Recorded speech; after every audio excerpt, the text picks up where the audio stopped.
Hi, I'm Dave Merlino. I'm Dustin Sweet, and this is the Know Their Story podcast. We talk to veterans about their time in service, returning home from war, and transitioning out of the military. Hopefully, along the way, we'll inspire you to do the same with a veteran in your life.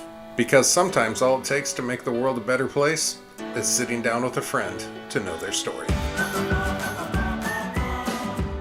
Toned it down, huh? Yeah. All right.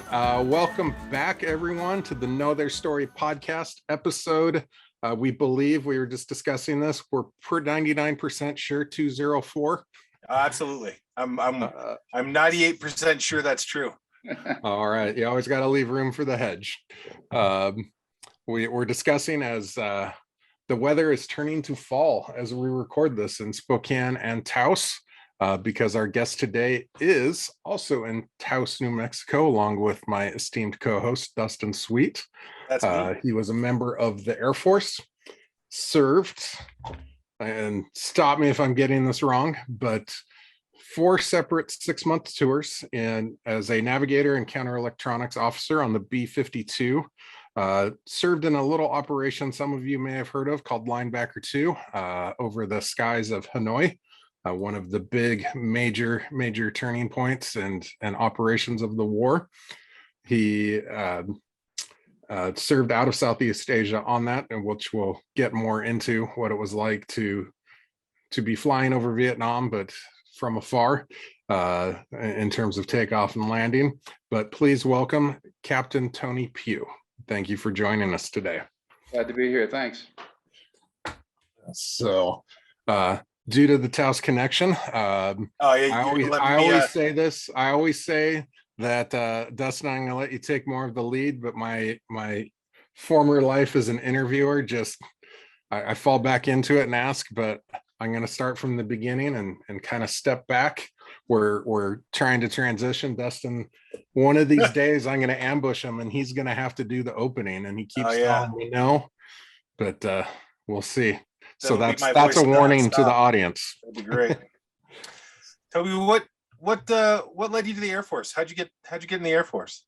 Well, I graduated from high school in 1963, and I figured if I could go to college for the next 4 years and have a student deferment, that little police action in Southeast Asia would be over. And of course, I graduated in 1967, and the little police action was not over. In fact, it was increasing in intensity. And this was a time during the military draft. And there were no deferments available. There was no lottery available. I was going to get drafted. And that in itself didn't bother me, but the idea of walking around in the jungle was not the best idea. And I was fortunate that my college roommate had done 4 years of Air Force ROTC. And he and the commanding officer suggested that I go to the Air Force. And even though I had 20/70 vision, 20/50 vision, couldn't be a pilot, they said, tell them you wanted to be a pilot and asked to take the pilot proficiency examination, which I did, and they begrudgingly gave me the exam. Well, the exam had to do with all the stuff that Dick had learned, my college roommate had learned while he'd gotten his pilot's license. So he'd given me all his ground training manuals, so I was familiar with what all the gauges and dials looked like. I also had done a whole lot of camping and hiking in my youth, and so aero charts are not unlike other hiking maps. And I was pretty good in math. So I took the exam and smoked it, just absolutely smoked it. So I came back and said, let's do your eye exam again. And I went, that's a Q. I said, look at it again. No, that's a G. Yeah, that's better. So well, it was a little bit of that. But that's how I got into the Air Force, and went to, and in fact, got called from my military physical, my draft physical, and I had already had an assignment to officer school, but I went anyway. Went through officer school, went through navigator school, followed that by electronic countermeasure school, which was sort of jamming and taking the worry out of being close. Right. And got assigned. It took 2 years to get through all of that training, and got assigned to my first assignment at Barksdale Air Force Base in Shreveport, Louisiana, in I guess December of 1968. And no, excuse me, 69. So by early 1970, I was deployed, and they would deploy us for about 6 months at a time, 179 days.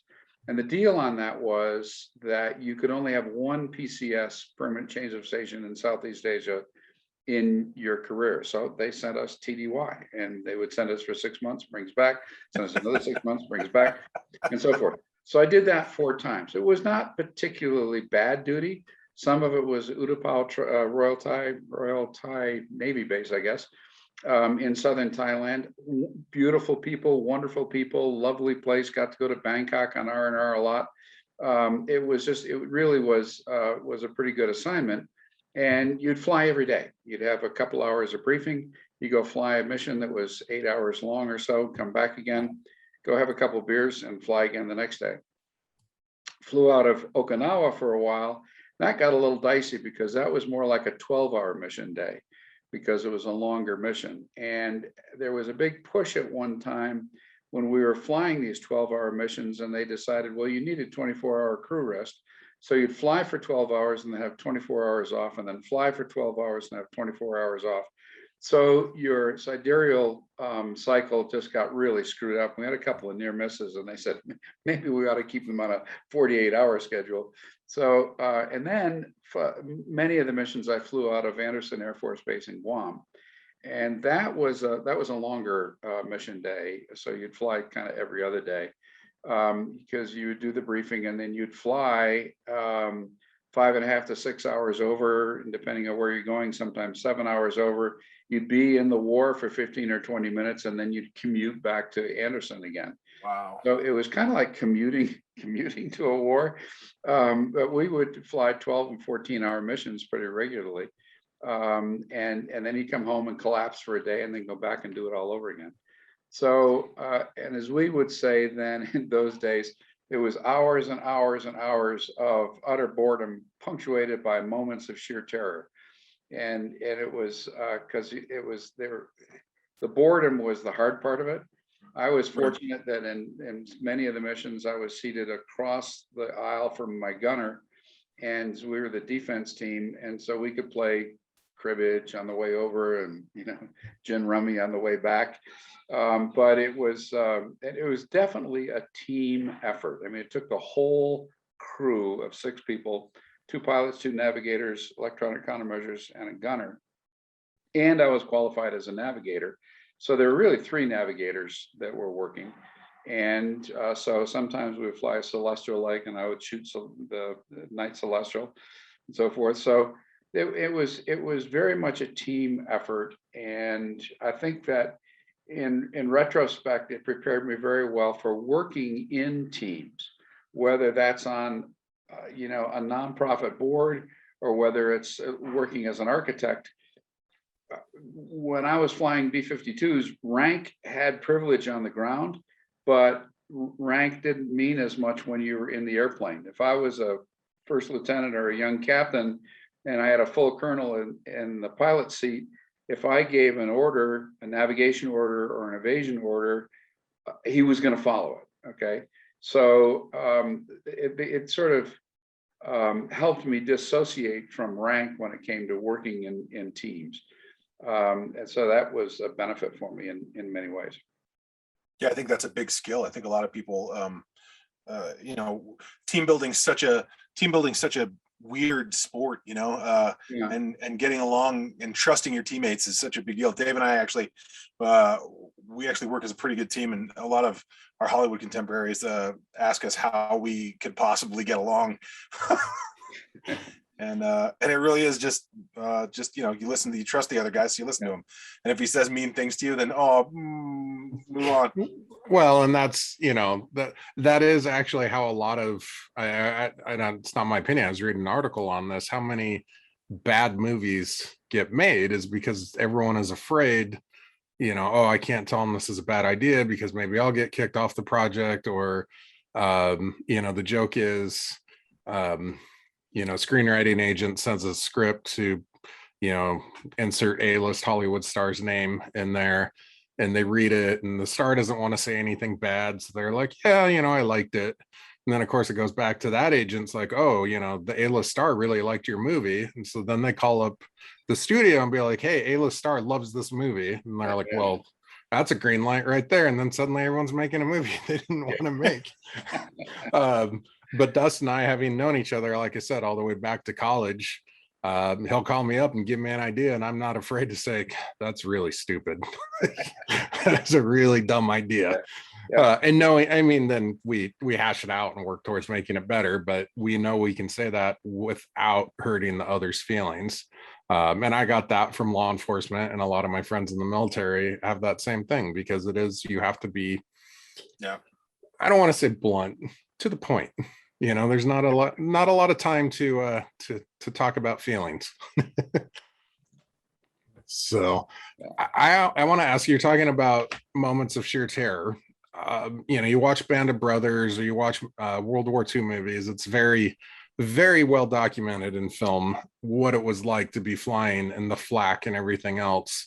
Had that changed by Vietnam, or what was that like flying? I'm sure Hanoi had some countermeasures. Absolutely. I think the first 180 missions that I flew were mostly over South Vietnam. And there was very little resistance for what we were doing at that time. Now, we had SAM suppression, we had F-4s and F-105s flying with us. There were AWACS up there.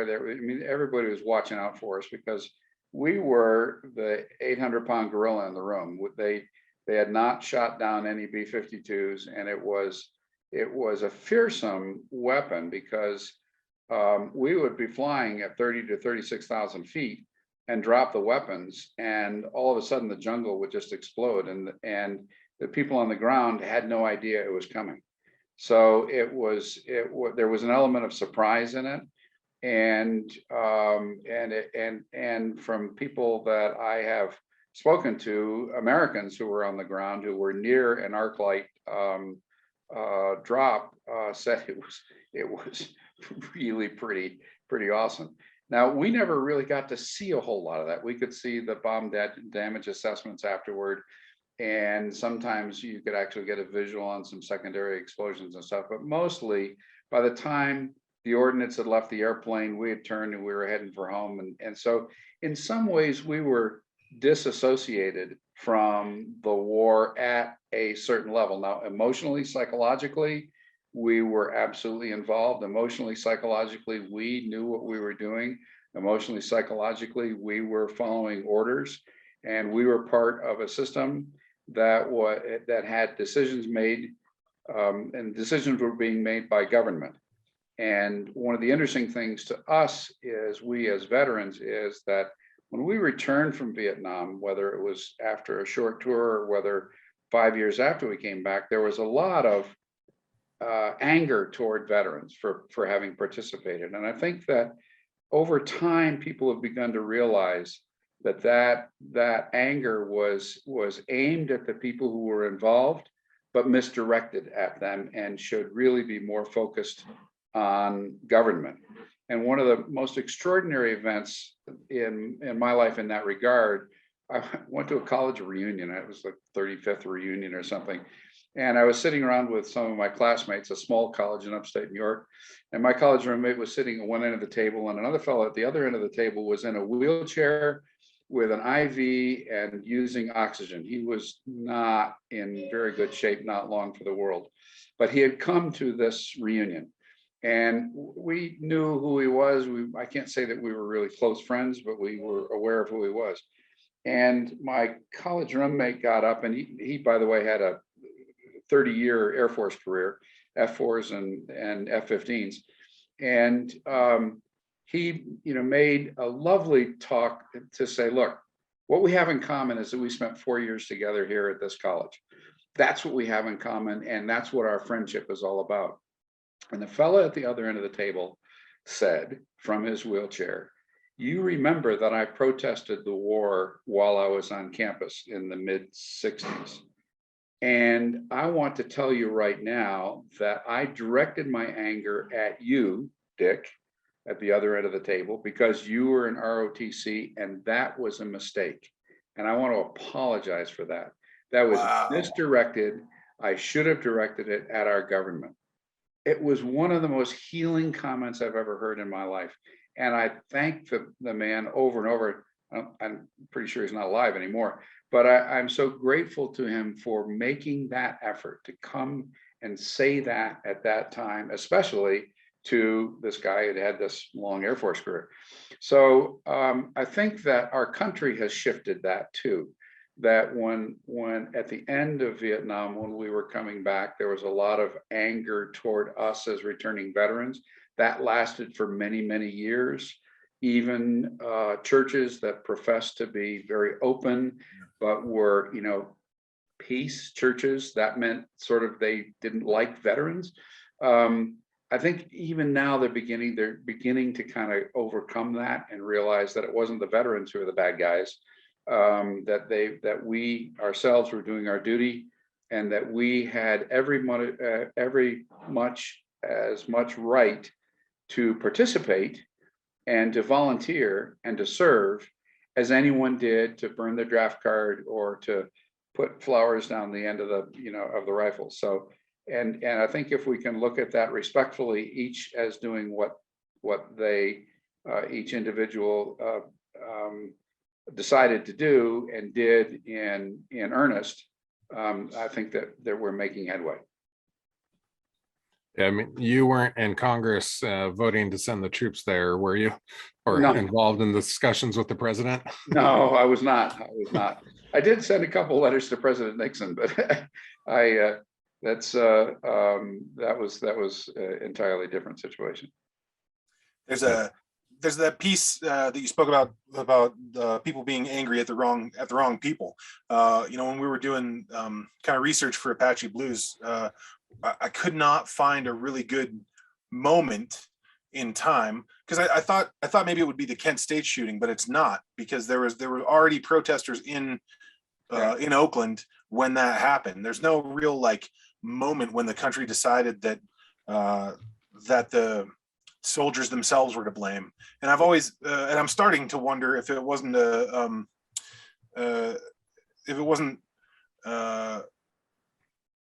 accidental. They're kind of like I don't know. It just seems awkward that there's not a piece we can point to and say that's when it turned and became about the soldiers and not about the congressman. Yeah, I don't know when that happened. I think that some of the campus, I called them riots at one point, and somebody quickly corrected me because they had been at Berkeley and said, no, they weren't riots, they were just demonstrations. Okay, fine.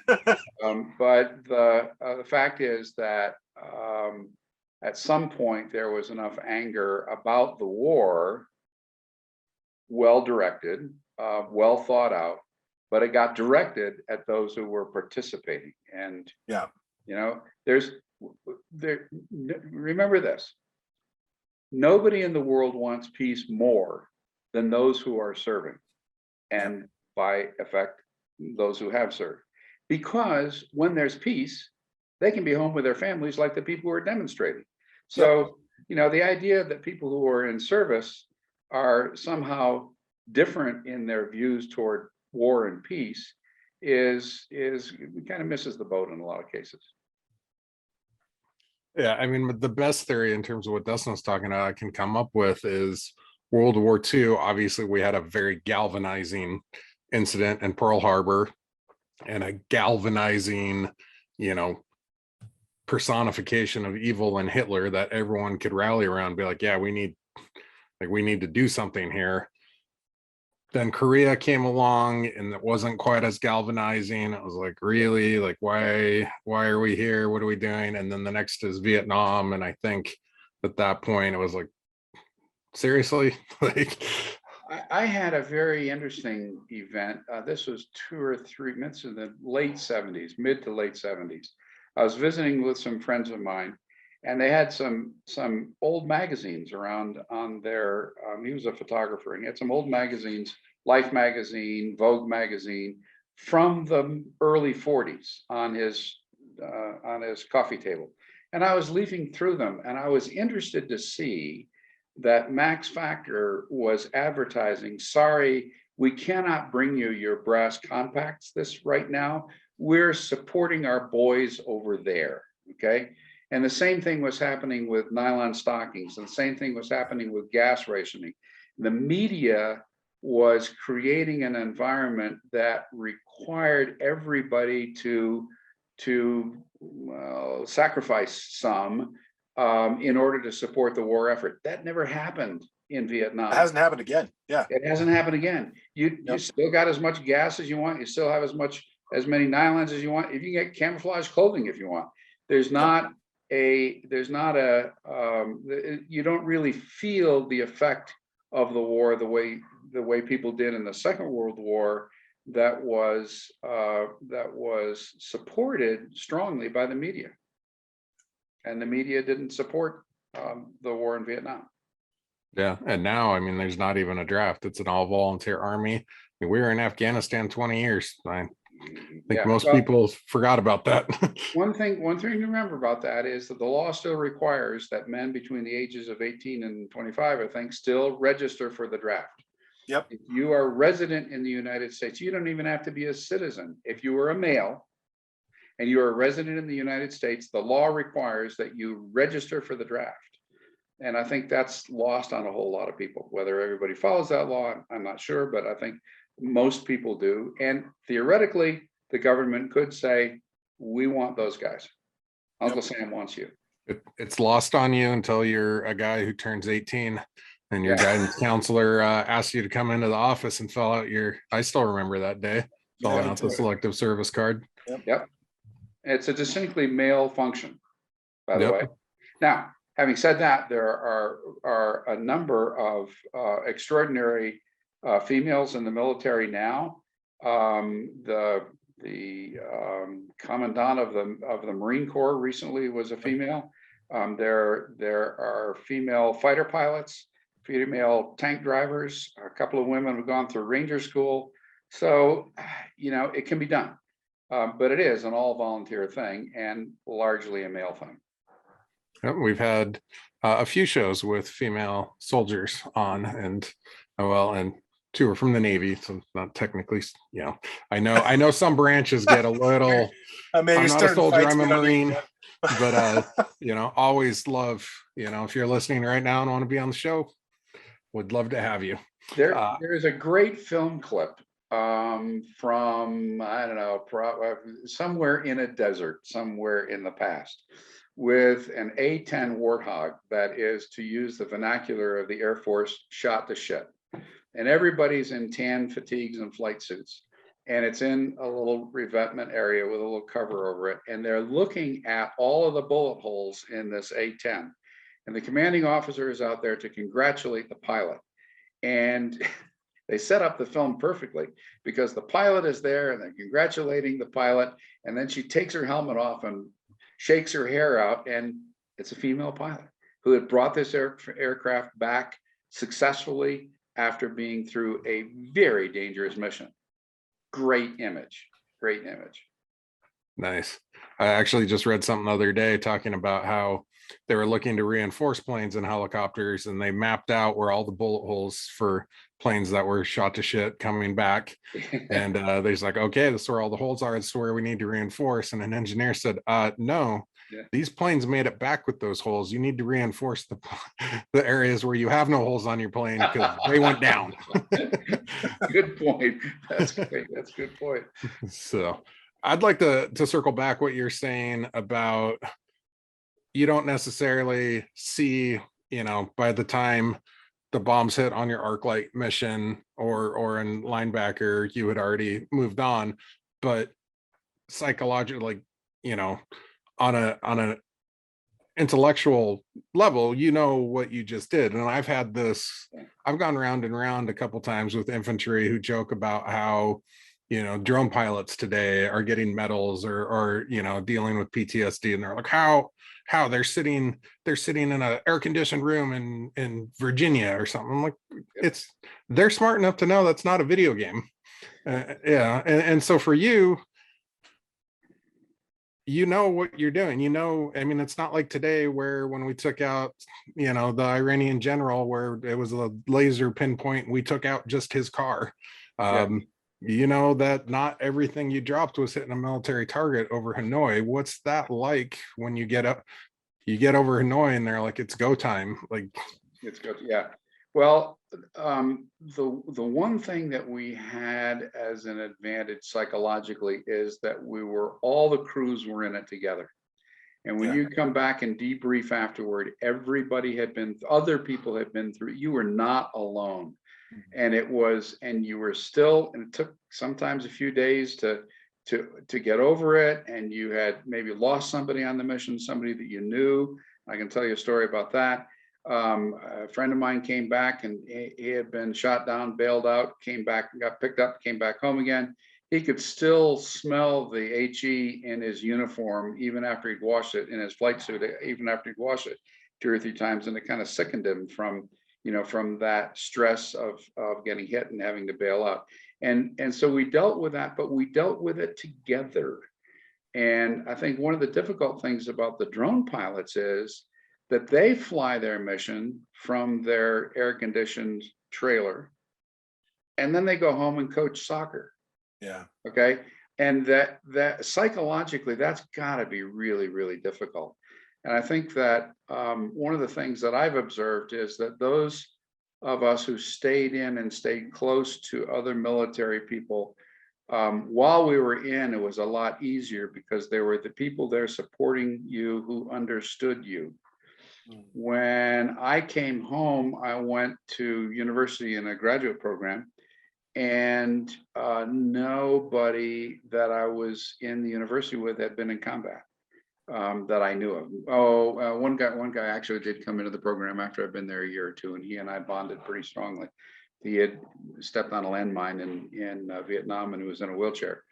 That was spurred part of my interest in accessibility. But it was mostly, there's that, was it the Hobbit movie, when the 2 or 3 guys come back at the very end of the story, and they're sitting in the bar, and the waitress comes up and goes, "Hey, what have you guys been up to?" And there's no way to explain what they've been through. That one brought me to tears, because there's no way to explain to people who haven't been there. James Fallows had a really interesting article in Atlantic Magazine many years ago.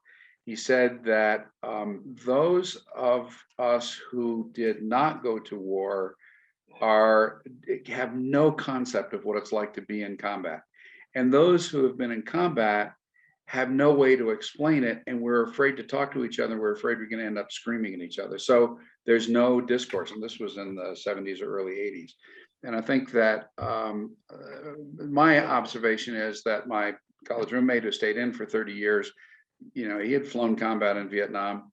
He was in NATO forces in Europe and flew a lot of stuff. He always had people around him who understood, and that was very supporting for him. And those of us who came back and just got out sort of missed that camaraderie and missed the understanding from other people who'd gotten through it. Well, I think the Vietnam veterans have bonded together now in a way that helped to support that. I think the Vietnam veterans outreach programs, I think that, just seeing another guy with a hat on, and you just say, "Welcome home, brother," and you chat a little bit, those are really healing moments. What you're doing is really healing moments for the veterans, because there are a lot of us who came back, and it was just sort of like, it's like opening a soda can, all of a sudden the pressure is off and you don't quite know what to do. Yeah, I will say though, in terms of The Hobbit and Return of the King, Samwise Gamgee, who I say is the real hero of the story, he's the one who kept Frodo on track. He did use his "I just saved the world" story to score the hot barmaid. So you're probably right. That's just self-confidence. That's good stuff. How many missions did you end up running, Toby? Do you know? I flew 180 ArcLight missions, combat missions. Wow. Those are mostly over Southeast Asia, sometimes along the perimeter in the north. And then the last 4 missions, I flew 184 total combat missions. The last 4 missions were Linebacker 2. Those were, and in fact, I was in the middle of the second wave on the first night. And wow. I don't know if you know much about that, but the brilliant people who came up with this plan decided we should all fly in the same heading, altitude, and airspeed. And, yeah, it was like we were like ducks in a shooting gallery. And when the first wave came through and they kind of skated through unscathed, we came through, and by the time we came through, they had pretty well figured out what our heading altitude and airspeed was. In fact, at one point, as a defense member, I was, watching the scopes, and a MiG came up on our tail, and he was just outside his firing range. So he was not quite a threat, and he was certainly outside of our firing range. So, and he was not locking on with his radar. He would just paint a couple times, then kind of go away and paint a couple, and then he disappeared. And shortly thereafter, the surface-to-air missiles came up. Well, what we figured out in retrospect was this guy had gone along going, okay, here's an airplane. So he's talking to the guy on the ground. Here's where he is right now. Here's his heading. Here's his airspeed. Here's his altitude. In 2.5 minutes, he will be right there, calculate it, and shoot the missiles to go off there, which is exactly what they did. Wow. And interestingly, we took off that night on night 1 in the position called Charcoal 1. We were lead of a three ship cell, and these 3 ship cells were all linked together, and 2 other airplanes crapped out. So we moved up 2 places in the cell, to the next cell, and whatever it was, TAN 2 or something. So we moved up 2 places. The first airplane to get shot down was Charcoal 1. And I've never felt more cold or more alone in my life when I heard the Mayday call from Charcoal 1. Interestingly, Dustin, you'll be interested in this.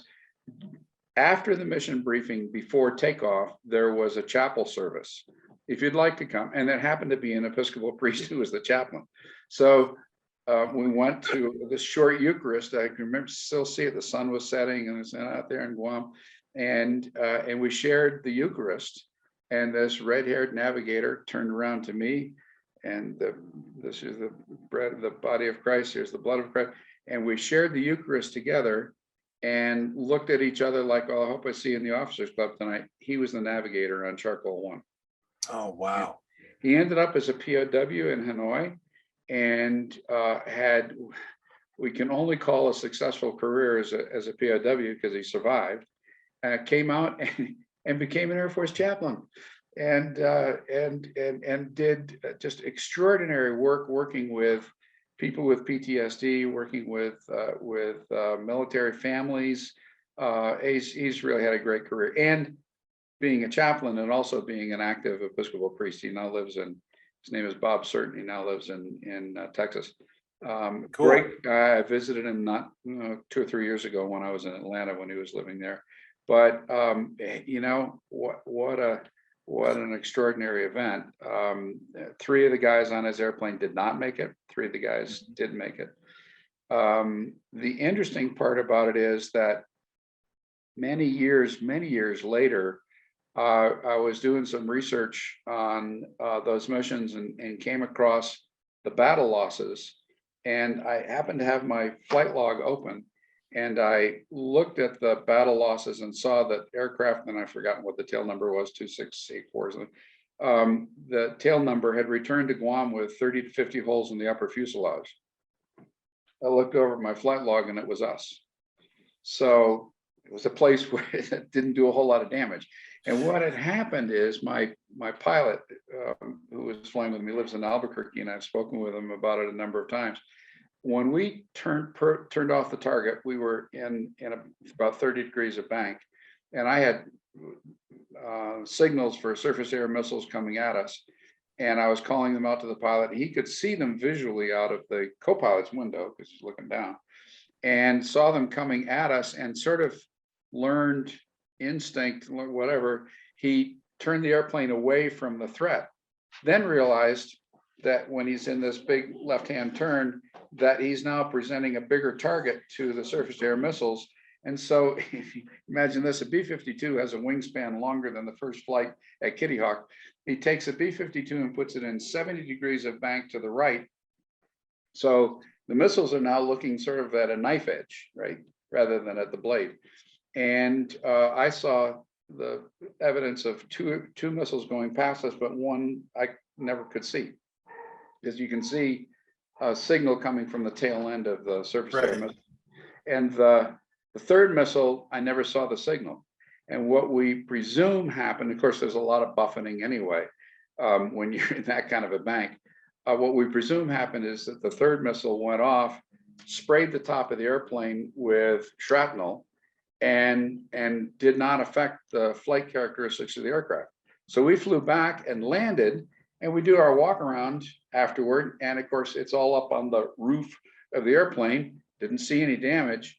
And so went on about our business. And it wasn't until I was doing this, and this is like in the 90s, late 90s. So this is like 25 years later. I came across this and I called my pilot. I said, Jim, I said, were we just too drunk to know that we gotten hit? Did you remember that we got hit? He said, no. I said, I had no idea. So I checked it with the Air Force History Office in DC. They confirmed that this is what had happened. And I told my pilot about it, and he is one of the most understated people in the world. He said, when I told him, yes, we got hit by a surface air missile and returned. And his answer was, air metal my ass. so it was, and so we've never gotten any other medals for it, but it was one of those moments where you're just, in the right place in the wrong place, and things happen and you don't know why they happen. And I think that's part of the stress. I stressed over that for a long time. Did I do something that, gave away our position for Bob's airplane for Charcoal One? What all resulted from all of that?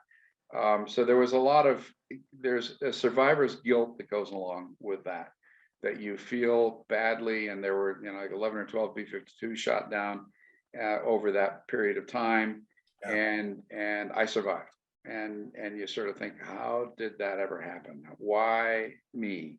And then I'm sure other guys are going, why me? Why did I get shot down? Why did my pilot get killed?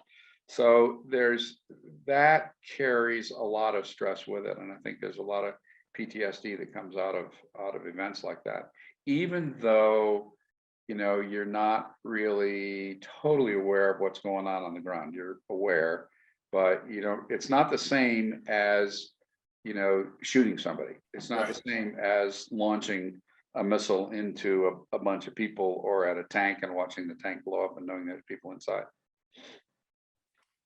I had an interesting talk with someone once about, because we've talked to a lot of people about survivor guilt, and he had an interesting point, for infantry, like when you get into the big engagements where everything's going off at once, he said that you kind of just have to commit to the randomness of it all, that it could be your day, it couldn't be, maybe it's not your day, but if you spend all the time wondering where the next bullet's going to come from and trying to scope that out, like instead, and it end up helping afterwards, that you just kind of commit to what's going to happen is going to happen. Not saying you don't take proactive steps to make sure it doesn't happen, obviously, but when you commit to it is what it is, it helped a little. But I thought it was just an interesting point to commit to the randomness of it. Yeah, I think you're right, and that is a help. And yet it never really quite goes away. Yeah, it never really quite goes away. I want to circle back to, mission 181 for you. Was there any rumblings, hints, anything that Hanoi was going to be bombed, or did you just go into the briefing room and the commander was like, F it, we're going to bomb Hanoi? Well, let's see.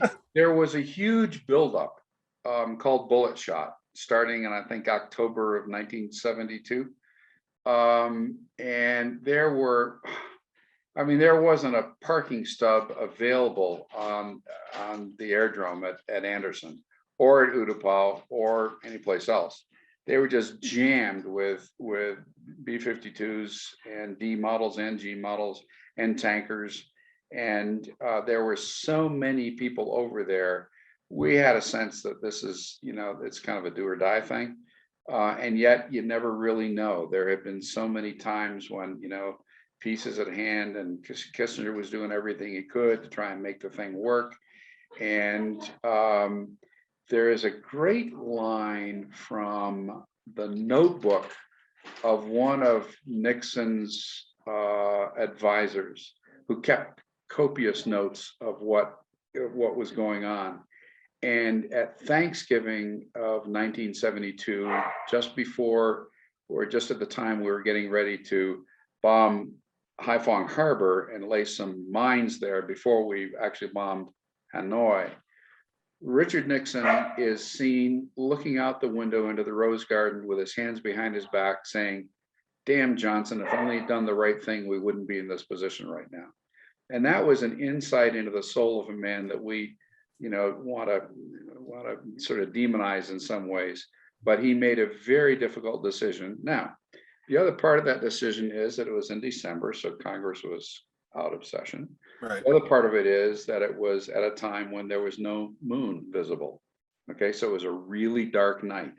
And we attacked at a time that was, local time was something like 3 or 4 o'clock in the morning, when people are at their sleepiest, when even people who are on 24-hour alert are at their least possible. So in retrospect, the whole thing made sense.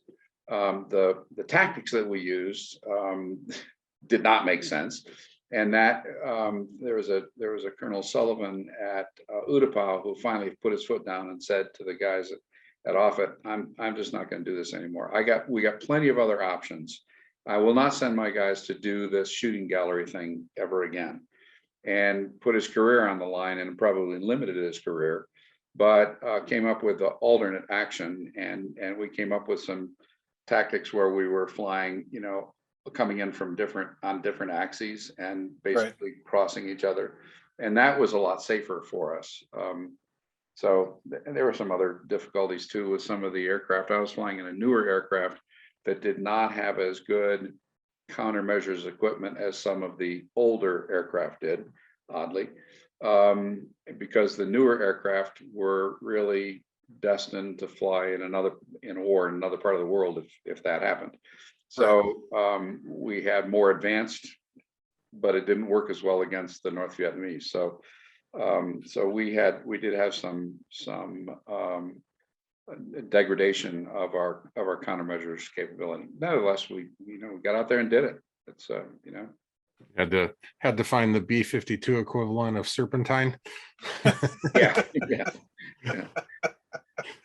Oh man. So you got out a little bit. You didn't go career, right? You came out and had a civilian career. Yeah, I got out in after that last series of missions. I had been there 4 times, and there were 2 or 3 reasons that it was a good time for me to get out. One is that in those days, at that point in time, I was a navigator.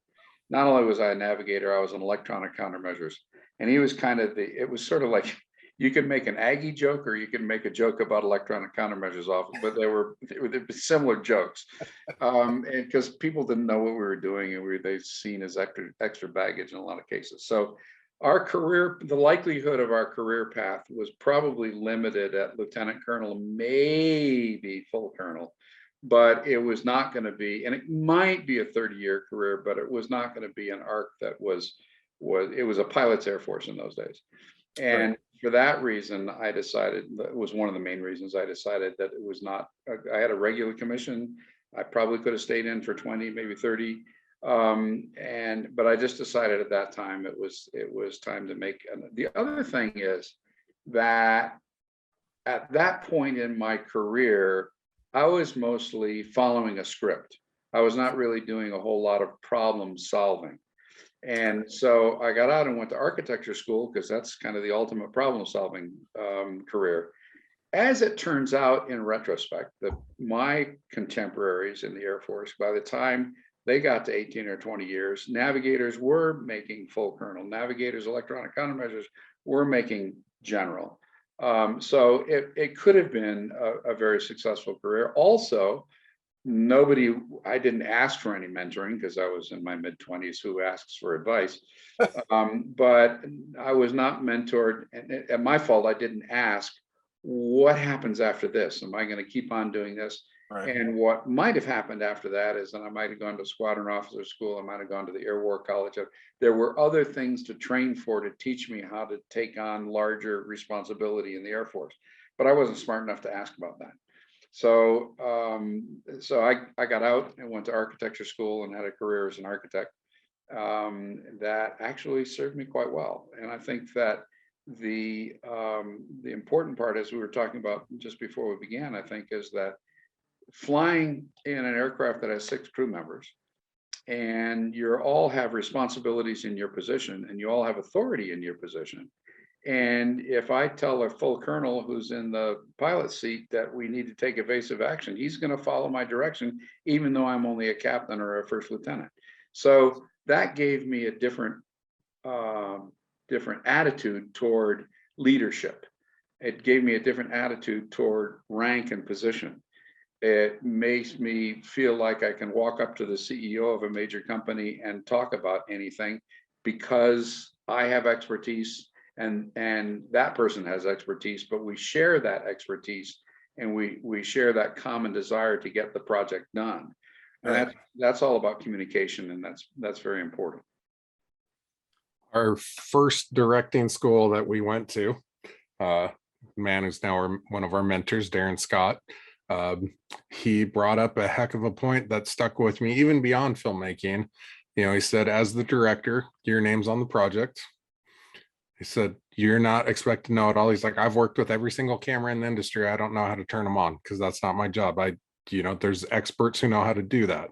So, but I have to focus everything. I'm the lens that all these good ideas have to focus through. So if the second assistant to the assistant director comes up and has a good idea, is like, I would be an idiot not to take that good idea. Like, why would you not take that idea? At the end of the day, when the movie comes out, they're not going to say, oh, the movie could have been so much better if he had listened to that. Like, your name's on it, and they're only going to say it's bad. Yep. So I don't care who it is. If it's a first day PA on the set, it's like, granted, they probably would be too scared to talk through their department heads, but if they come up with a good idea, why would I not take it? That's exactly right. Exactly. And that's what I talk to my daughters about. And and I compare that with the demotivator I saw once that said, when I die, I want my teammates, all my team members to be my pallbearers so they can let me down one more time. So no, team. Well, to sort of fast forward, and I'm sorry, Dustin, get a little bit off topic, but in my architecture career, through a variety of events, I ended up working at Walt Disney Imagineering, doing theme parks and resorts all over the world. And that was a bit of grace. That just literally fell to me for some pretty good reasons. But we had exactly the same thing. You had these huge teams, and you had some people come up with these brilliant ideas of how to do things. And I, as an architect, was the one who would say, we can do that. We can do, that's a theater, so we need 4 exits out of it, but I'll take care of that for you. Okay. So that sort of teamwork and mutual respect is what really makes places like the Disney Company and Starbucks and so forth work, because they're there to be hospitable. They're there to provide entertainment. They're there to make a great show, which is what you guys are doing. And that's, I think that has impact for a lot of different kinds of businesses. And some businesses are just looking at the bottom line and at the numbers, and they miss the fact that they could do so much better. It might cost them more money in the beginning, but they could do so much better if they would spend the money now to make that, digital event happen, to make that virtual event happen, because there's a pandemic and we can't do it live. And people say, well, what's the return on investment on that? Well, that's not maybe what you're looking for. Maybe what you're looking for is getting the music out. Yeah. Now, Disney's commitment to long-term ROI is such a great example for everybody else. Pixar's team building method for making a movie. Yeah. sometimes I feel like I won't say hypocrite, but I definitely have to marry the collaborative environment of filmmaking and having come from a rank structure and having been a high rank. I was a GS 13 in the government out of 15. But I was the guy who ate lunch with all my officers. But yeah. I will take good ideas from everyone, but I notice internally, and I have to check it, I will bristle at someone lower ranked mouthing off to me. Like, you can give me all the good ideas in the world, but right. I'm not going to take any. So, well, no, I absolutely agree with you on that. I heard somebody the other day say, well, you know, when you're in leadership, the buck stops here. But, you know, Harry Truman still was accountable for his actions and still was able to explain why he did what he did. And by the way, went bankrupt in the haberdashery business and paid off all his creditors, and even after the bankruptcy. So that was a man of character and a man who was able to take good suggestions, follow the suggestions, make the decision, and then be accountable for it. Yeah, and in terms of being or no, I don't want to say accountable. I don't want to get into, our last episode was about don't do it. Yeah, the similarities between Vietnam and Afghanistan. So I'm not going to rehash that. I think we've all actually, I will rehash it. I will rehash it for a second because it does tie into something that we're talking about in terms of the drone operators and PTS, and there's a very chilling real life example of that for people who want to look down on drone operators. We have a rather infamous drone strike that just occurred, where we were told we took out top generals, and it turned out we took out a bunch of children. That is absolutely 100% a mistake of the upper command, the people who greenlit that mission. But somewhere in the world, there is a drone pilot who was the one who pulled the trigger. Yeah. And I don't think he or she doesn't think about that every day right now. Oh, absolutely. Absolutely. There's no question about that. So that's why drone pilots need the help, that infantry needs the help. Absolutely, they do. Yeah, absolutely. So was the war still on when you mustered out?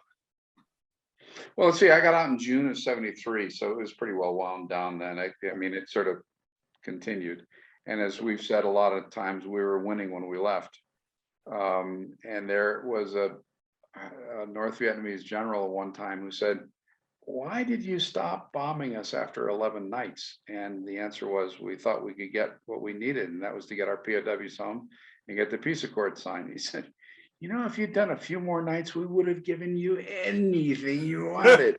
So, and I also want to say this, that at one point in my career, I was at a trade show, and there were guys who were peddling something at the trade show, and their name tag said they were from Hanoi.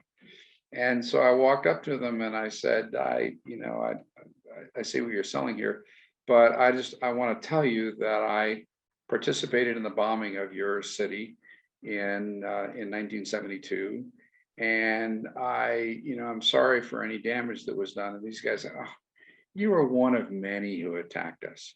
It was not you, and besides, we weren't alive then, but we don't really if we held a grudge against everybody who would attack us, we would hold a grudge against the rest of the world. So they were sort of beyond that, and Asian mind has the ability to look at the big picture, the long picture, so much better than our minds do, that they didn't seem to be stressing over it the way some of us stress over it. So that was just one interaction and one little, personal anecdote, and I'm not sure that will hold up psychologically or politically, but that was my experience. No, that's a valid one. That's kind of what our show is interested in, your experience. What I guess the reason I asked, when you got out, I wanted to see what kind of parallels you're seeing between then and now, just as a kind of as a civilian watching the military shift itself around and pull back again to the United States. What kind of things are you noticing? There's a great cartoon out, I'm sure you've seen, of the old Vietnam veteran with his arm around the shoulder of the Afghanistan veteran saying, "We understand. Yeah. We know how you feel." And we do know how they feel. The withdrawal process is always subject to critique by the media. Yep. And whether we had withdrawn after 2 years or after 22 years, at one point we decided to pull the plug, and we did, and there's always fallout from that. And I think that a lot of people who fought there and died there, my son-in-law, by the way, deployed there 4 times. Or he deployed somewhere. He's a Ranger, so he deployed somewhere 4 times. And there's a great sense of disappointment. I think that it didn't really work, and that we weren't willing to continue to push it. And I don't know all the answers, but there's a great sense of disappointment and loss, I think, for those who have been there.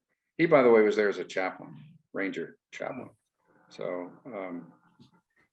well, and that actually leads into something that one of the examples that we've been giving over and over as we talk to people. And like last season, we had Charlie Ochoa and his niece and nephew on the show, and Charlie was a Ranger in Vietnam, and his niece is in the Air Force, and his nephew is in the Marines.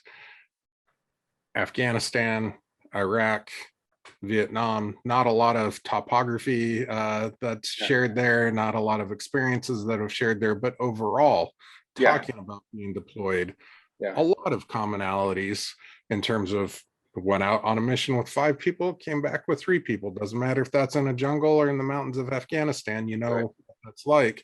For you, Air Force in Vietnam, your son-in-law is a chaplain, a Ranger in the Army. And when you first look at that, not a lot of commonalities, but do you and your son-in-law talk that maybe in ways that you wouldn't talk to other family members who haven't been? Do you have some commonalities that only you feel like absolutely. Absolutely we do. And he incidentally has a long history. His father was a helicopter pilot in Vietnam. And so he understands the Vietnam veteran mind, and I understand his mind in some ways. And to say that he was there as a chaplain doesn't mean that he was just sitting in the chapel or the gym. Oh yeah, that's all they do, right? They just hang out, they're there for prayer. So but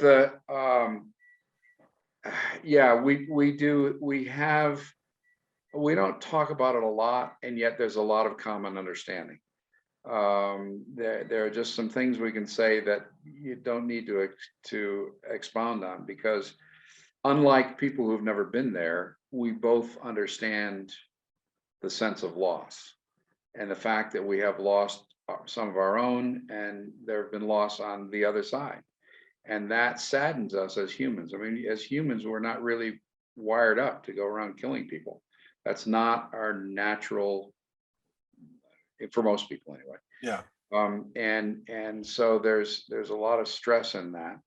And fortunately, he's still in, and so he's got that community around him.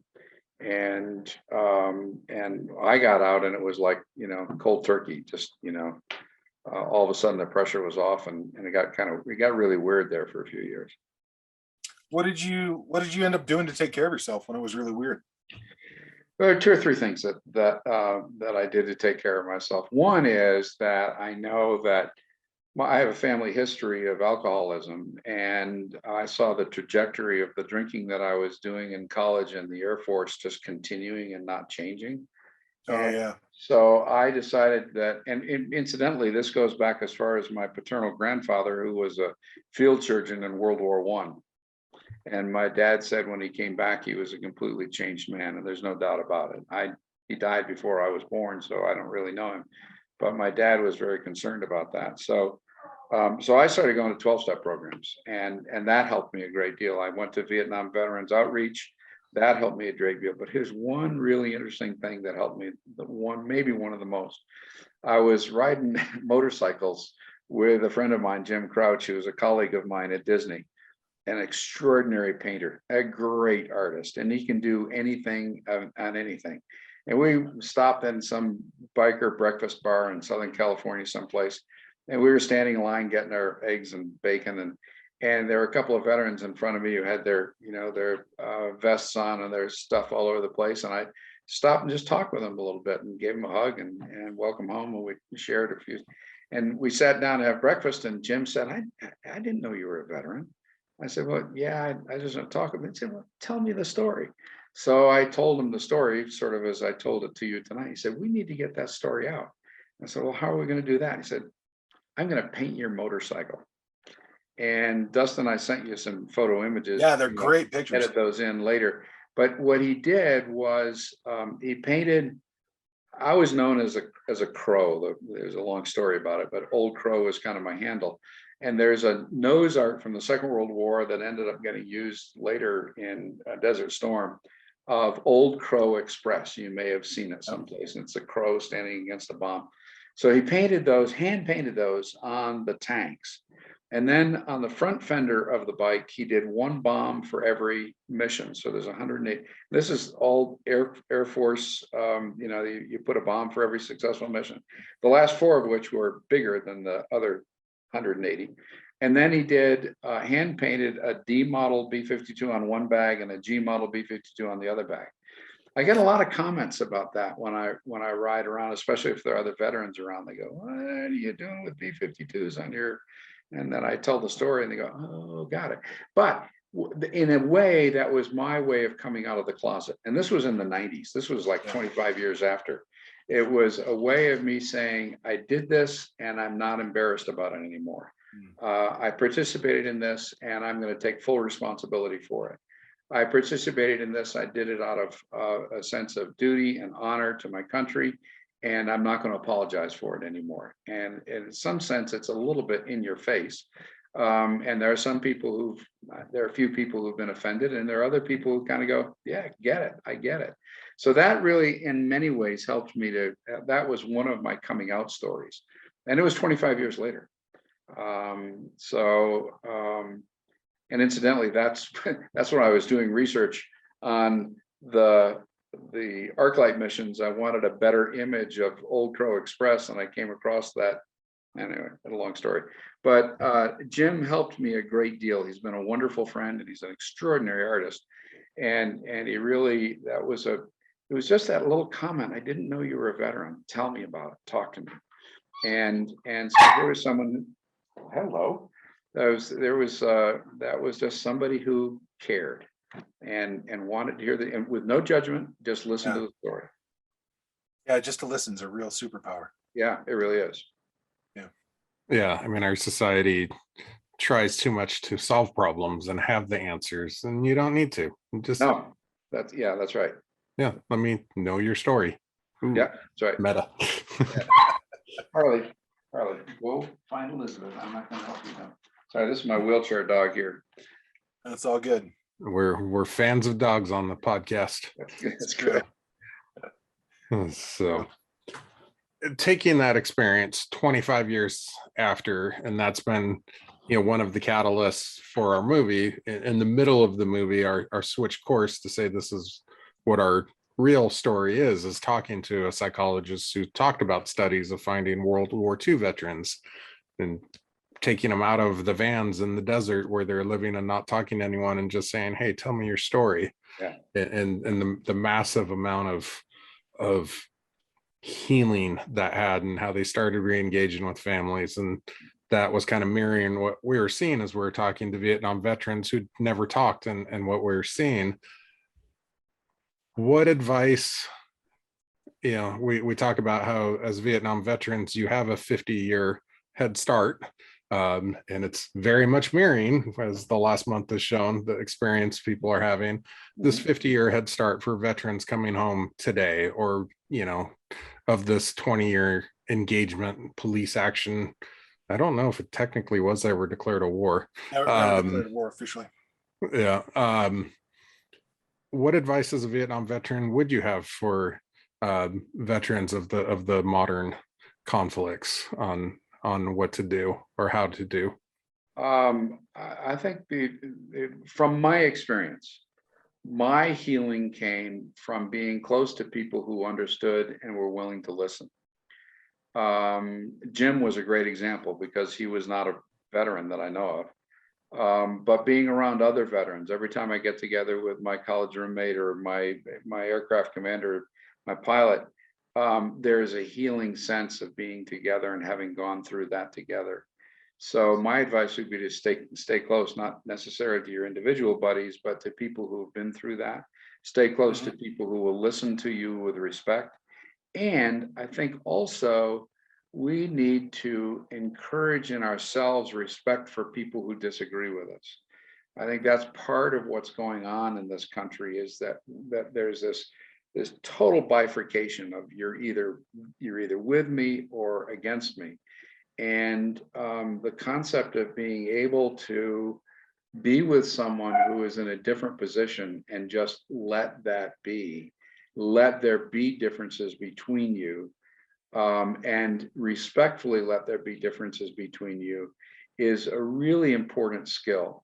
And it's not something that comes very easily or very quickly, but I think it's something that we all need to kind of work on, and that is to be able to listen to the other side too. I say about the profession of architecture, a lot of times, that the requirement for solving problems in architecture is to hold a lot of ambiguous ideas in your mind simultaneously, and then work on those ambiguous ideas until you can boil it down to one unambiguous, buildable project. And I think that there are a lot of people in the country right now who don't have a comfort level with ambiguity. It has to be either one way or the other way, either all guns or no guns. And there's so little, or there's not enough recognition of the fact that someone with a different position, a different point of view, might have something of value to say. And certainly it's of value to them. And so I think that we need to not only be listened to, but I think we need to listen as well, and to be respectful, and to just allow some of those ambiguous ideas to just be there, and not have to feel like we have to fight to say we are right and you are wrong. That's the best I can offer. Yeah, we had a short film, Happy Birthday Dad, that we went on the festival circuit, and sometimes your movie just shows and it's done. Other times they do have audience Q&A, which is always a wild ride. Always an exciting time. We were in Sedona, Arizona. Great. I can give a shout out to the Sedona Film Festival. Man. Incredible experience. But their audience they were knowledgeable. Like, it wasn't just, tell me about it. Like, they asked really knowledgeable questions, and it was great conversations. But I remember one guy said, wait a second. You're a former federal law enforcement officer, totally clean cut. He's got a mohawk and an anarchy belt on. Yeah. How do you guys do this? And I was like, I don't know. We're adults. Like, right. Yeah. So yeah, it was like rigorous discourse on the daily. Yeah. That and I think also you said we're adults, but I think and I don't take that lightly at all. I think that there's a constant learning process if we're open to continuing to learn.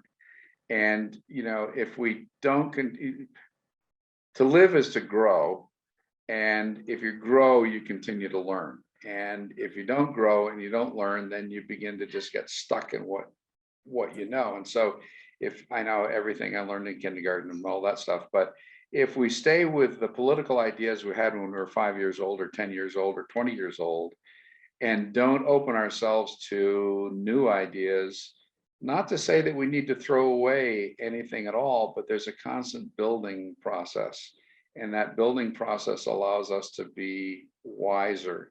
I had a guy talk to me one time a number of years ago about, we have all this data available to us and we're really on top of it because of all this data.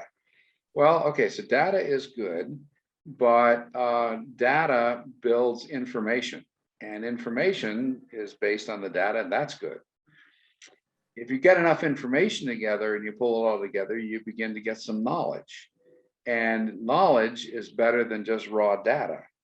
And not only that, my wife and I decided when we were on a walk one evening, we kind of pursued this in a walking meditation of sorts. Ultimately, you get to a point of wisdom.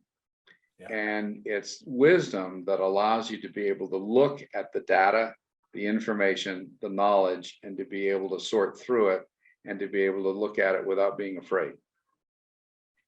Yeah, well, it's the ability to look at data and have the real world experience. Yeah. I mean, I'm having those discussions, shall I say. I have twin daughters who are 14, just entered high school. They know everything, Toby. If you have any questions. Oh, well, been there, done that. Yeah, and the main discussions we're having is one of my daughters, I won't say who, Dustin's going to know exactly who. She's always been very black and white in terms of her views of the world, but now she's getting into, Dad, you can't judge people like that. Mom, you can't judge people like that. We were, in Seattle, outside the Home Depot, there is a big congregation of ladies who maybe work a specific type of job as cars pull up and they disappear for a while. And so my daughter will be like, you can't judge them like that. I'm like, I'm not judging, but they're wearing the uniform. And but when you're talking about having that experience, it struck me yesterday. I was driving them home from school, and everyone had stopped at an intersection to let a car go through, and one car just was like, whatever, and pulled up and blocked the intersection, and no one could get through because they're a very important person. And I may have called them a couple bad names strung together, as only law enforcement can string bad words together. And my daughter's like, Dad, you can't say that. I'm like, well, you can't judge people or say that about people. And I was like, you know what? You're 14. I'm going to check back in a couple of years when you have your license and see how you deal with other drivers.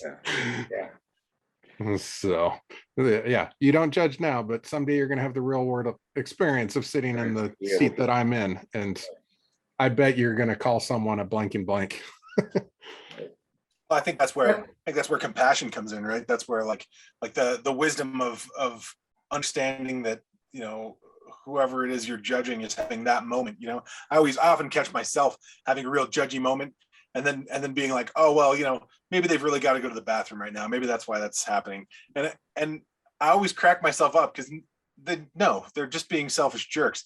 But I'm trying to build more compassion within myself by giving them the benefit of the doubt. And I don't know, it's one of those pieces that I think we work on our entire lives. Yeah. The psychologist in Ted Lasso is kind of the ultimate of that. Oh man, totally. Have you been watching that show? Yeah, yeah. So good. How interesting. She would say, oh, that's interesting. I'm sorry you feel like that. It doesn't react at all. I had a psychologist tell me to do that with a person in my life with very strong opinions. She's like, just repeat the, I'm sorry you feel that way. And boy, it works. It works so well. And the other good one that I learned, actually not all that long ago, is you may be right. Oh, nice. Yeah. It doesn't commit that I'm wrong. It doesn't commit that you are exactly right, but you might be right about that. Hey, you may be right. That's great. Or if you're going to counter someone's point, start with, I can see how you would think that. There is another approach that we took when I was at Disney with a partner of mine. We were working with a lot of people. We tried really hard to avoid the use of the word but. When you're talking to somebody and they're saying, well, I did this in the military, or I felt that way about it, and you say, I get it, but you've just set aside their entire position. You've just demeaned them. You've just diminished their position in favor of yours. So we tried to train ourselves to say, I understand, and I'd like to add this. And is a much more collaborative word than but. So yeah, everything that comes before the but is bullshit.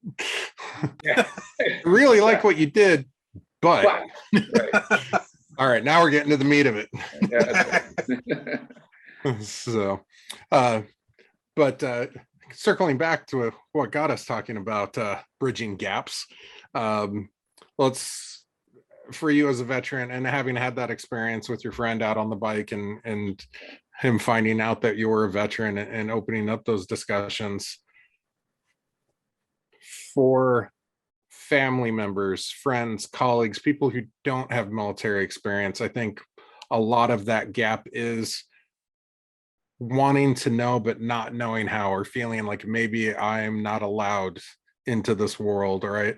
What advice would you have for a wife, a husband, a friend, a son, like how to let a veteran in their life know that, or how they could approach, or you know, to hear their story? That's a really hard one. That's a really hard one. I don't know if I have the answers to that. Sometimes you know, people just want to bottle it all up and not burden their loved ones with those stories. I watched a guy in an AA meeting one day. He had struggled and struggled and struggled with drinking and not drinking and drinking and not drinking. And finally, one day he got up in a meeting and he said, I have to tell you about this. I have to get this off my chest. I was a tank driver in Patton's army and I had to do this. And it was something that impacted him for the rest of his life. And he had never told a soul. Wow. And in that environment, everybody just listened. It's a non-judgmental listening. And a few people chatted with him afterward, but then he began to get healthy. So we carry secrets with us and we don't want to burden our friends with them until it gets to the point that it's such a burden for us that we're willing to unload them. And I don't know how to create the environment for somebody to unburden themselves about what they did in the jungle or in the desert or on the mountaintop. I don't know how to start that conversation. Jim did it very casually when I was having breakfast with him in the most unexpected environment. He didn't go out that morning to say, I'm going to get Toby to talk about his experience. I didn't go out that morning to say, I need to get this off my chest. It just happened by someone who was willing to listen. And at some level, it was a neutral position. It wasn't my mother, my father, my wife, a child. It was somebody that I knew, I was good friends with, but it was not going, I wasn't going to burden my family with this. I could just tell them that. So I think there are places where people who I said before, stay around the people who understand. But I think there's time to be with people who are a little bit more removed and to talk with them about the experiences and just let the experiences be. 12-step program is a good way to do it. Veterans outreach programs are good places to do it. Psychologists, psychiatrists are good places to do it. I think that you know, bottling it all up inside doesn't really work. It doesn't really work. It just, you know, you try so hard to keep that information secret, and we carry those secrets for so long, and it's so much stress that we turn to drugs or alcohol or, you know, whatever it is, to going to movies, reading books, to turn our brain off. I had a friend who would say, I was always looking for the way to turn off my brain switch so I didn't have to think about those things that had happened to me. That was a non-military person, but things that happened to that person that she just wanted to turn off the brain switch so she didn't have to think about it anymore. So I think sometimes we got to leave the brain switch on a little bit and not hide those secrets, whether it's trauma as a child, whether it's trauma as an adult. Those things, if you just bury them inside, they continue to haunt us and kind of eat away at us. And you know, those kinds of anger and resentments that go unresolved are killers, literally. I mean, it affects our blood pressure, it affects our heart rate, all that stuff. And so there's got to be some way to relieve that pressure.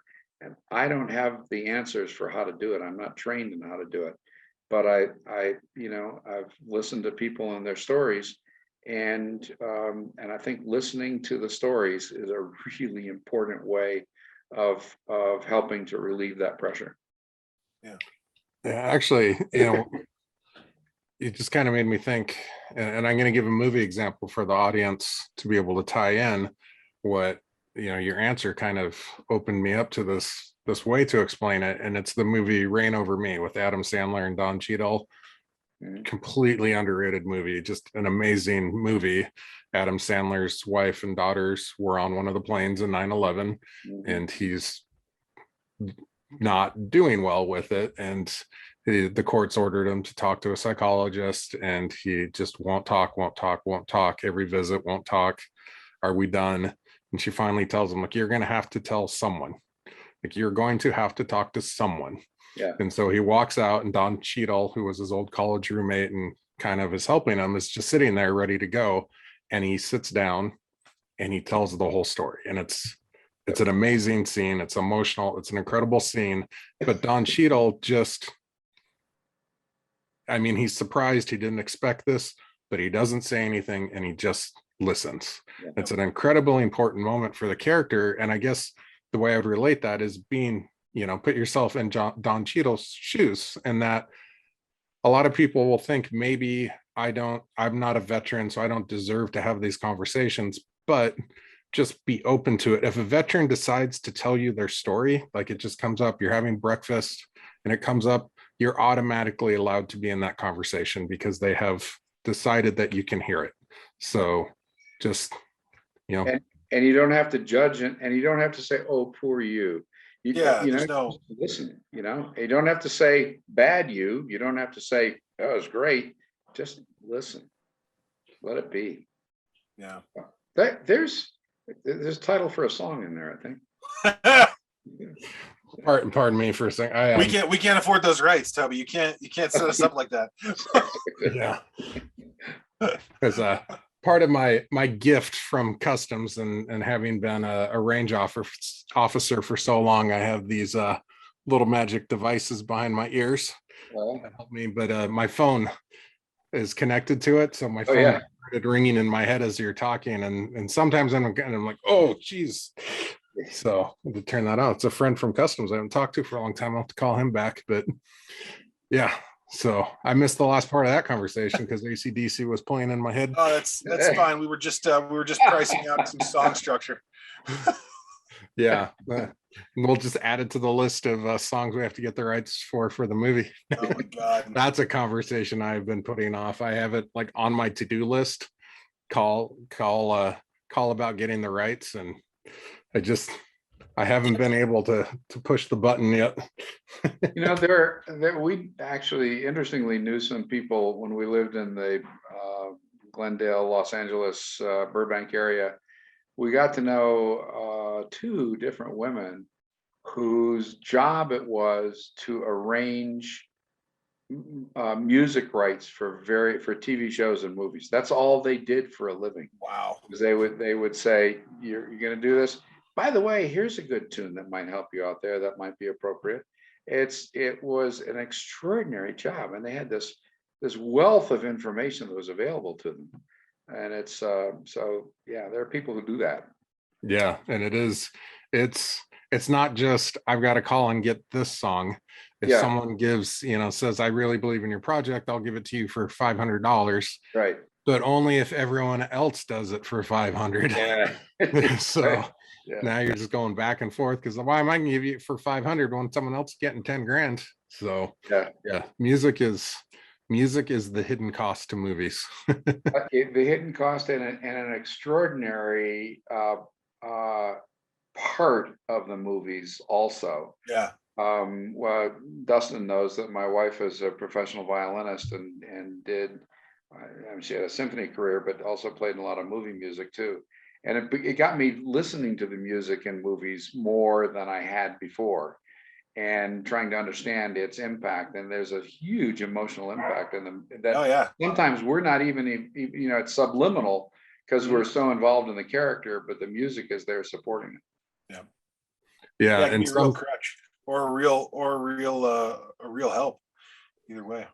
And sometimes having the music in there, like we've talked about it for ours, that we kind of need the music in there to make it more impactful for when we take the music out for certain scenes, and exactly the story standard, because it is, I mean, there are some powerful things that our veterans have said in there, talking about what it's like, because they went out after the Arc-like missions in the morning looking for signs, but they also did helicopter rescue. And I'll tell you what, having my wife sat in on one of the interviews, and she said we're in Vegas and she had to go around the corner because she was crying, because our medic described that showing up to downed helicopters is not the scene that you see in the movies. No, it's not. It's ugly. And he gives about a 5-minute soliloquy on it. Just no one's talking, just him. It sticks with you. It does. And it is it's hard to process that information. It's hard to share that information. It's hard to talk about that information. But it's in many ways, I think it's really necessary. Well, yeah, I mean, it was hard. I had this a lot because Dustin was doing sound, but I was the interviewer, and I'm only sitting maybe, what do you say, Dustin, 2 feet away from him? 2 feet. 1.5 to 2 feet. I mean, you guys were close so that we could get good tight mic. Yeah, and so they're telling these stories that are incredibly emotional, and as a human being, as a filmmaker, you're just like, oh my God, this is gold. Like there's sometimes when they give an answer, you're like, I know that's not only do I know that's in the movie, like this is a linchpin answer, like you just know. But also as a human being, you're like, man, he's breaking down, and I kind of caused this. But at the end of the day, and I won't speak for you, Dustin, but I'm pretty sure you're the same way. I'm incredibly honored that they felt they could tell those stories to us. And that's a responsibility that we take seriously. Not just like, oh, willy-nilly, look at this awesome movie. Like this is, we showed it to the Apache Troop reunion a couple of years, about a year and a half ago. And it's not like going to the film festival with Happy Birthday Dad, where you're showing a narrative story to an uninterested audience. You're telling their life story to that audience. And man, we were at the back of the room ready to hit the first flight out of Kansas City if they didn't like it. So and to be able to tell that honestly, and not to be able to whitewash it or make it sound, or to edit out the really hard parts, that's a real benefit to all of us who are talking, and a benefit to all people who are listening. Well, to everyone but one person on our test screening, right, Dustin? She's fine. She's fine. She got put in place by a child. It's fine. We did a test screen at the Museum of Flight here, not here in Seattle. I'm not in Seattle anymore. I'm in Spokane. You don't live there, bro. I know. Yeah. At the Museum of Flight, technically in Tukwila. The mayor of Tukwila gets really, really testy if you say it's in Seattle. But that soliloquy about downed helicopters is in the movie. And during the Q&A, she got up and she's just mad at us. Like, why did you have to make it so graphic? And, was it her husband or her father-in-law was a pilot, and that could have been him that you're talking about, and on, like, angry. And our attitude was like, really emotional response. It was right then that I knew that we had like a piece of art. Like, Like we didn't pat it on the back a bunch of times, but there was somebody having a real experience, and I was like, "Oh man, we did it! Good job." Well, she started out with the infamous, "Can't you think about the children?" Because my daughters were in the audience, and they were 12 at the time. There's children in here. It's like, well, they're my daughters, and there's no way I was gonna be like, "Hey, we're going to a movie premiere, and you guys stay home." But also, my daughters are 12, so they are closest in age to what these guys were during the war than anyone else in this room. Like, let that sink in for a moment. Sink in. That's an important comment. Yeah. And also, we're here to tell their story. And if I were to whitewash it in any way to make you feel more comfortable, that's not their story. But I'd done a pretty good job of calming her down and, give the good response. And I said, any other questions? And one of my daughter's hands came up, maybe the one who sees things in black and white. I'm kind of like, anyone else Anyway, have any questions? And no one. I'm like, all right, I'll bite. McKenna, go ahead. And she did have an actual question, but she starts out with, first of all, I just want to say no one forced me to be here today. And I'm dying on stage, just dying. And all the wives are just like, yeah, way to stick up for your dad. But I'm thinking, I just calmed her down. Let's not spin it back up. Yeah, that's right. I had to be, McKenna, do you have a question? She's like, oh, yes. What's PTSD? And so, but her twin sister was just sinking right down. Like, I don't know her. I'm like, you look right just like her. You're identical. But yeah. But yeah, that lady's reaction was, it, like Dustin said, it let us know that we did it right. Yeah. So, you did. There's no doubt about it. That's important stuff. It is. Toby, thank you so much for being with us today. It's an honor. Thank you. Yeah. It man, these just fly right by. Whenever we start one, we think, gosh, I hope this conversation goes well. I hope we get a good conversation. You look down like, wow, it's an hour and a half later. That was a fun time. Well, I'll tell you, even though I probably didn't tell a tearjerker story, I can honestly say that people like Jim Crouch and other friends who have listened to my story over the years have helped me tremendously in kind of unpacking this information to a point that I can look at it a little bit objectively. And that's, again, part of my message, I think, to people who are dealing with any kind of a traumatic stress, that you got to get it out there and let other people and realize that, I began to I felt like I was the only one. I was the only one who had been in that position that didn't get shot down. I was the only one who was, I'd flown all these missions and nobody knew about it. And I'm not. Okay. And so feeling like we're the only one can be fatal in itself. I don't know if fatal, maybe that's an overstatement, but can be life limiting. Can be. Yeah. Right. Not for everyone, but it does happen. Yep. Exactly. So, and for the audience listening, that was a pretty big hint he just gave about what you can do. Exactly. It's I know that I will back up just a little bit and tell you that my grandfather's, the fellow who was the field surgeon in the First World War, that shortened his life significantly for a number of reasons. And he died in his late 50s, early 60s, I think. Maybe it wasn't even that long. But by all other accounts, he should have lived a lot longer. But it shortened his life, and the quality of his life was not as good. It absolutely negatively impacted the quality of his life, from what I'm told by my father.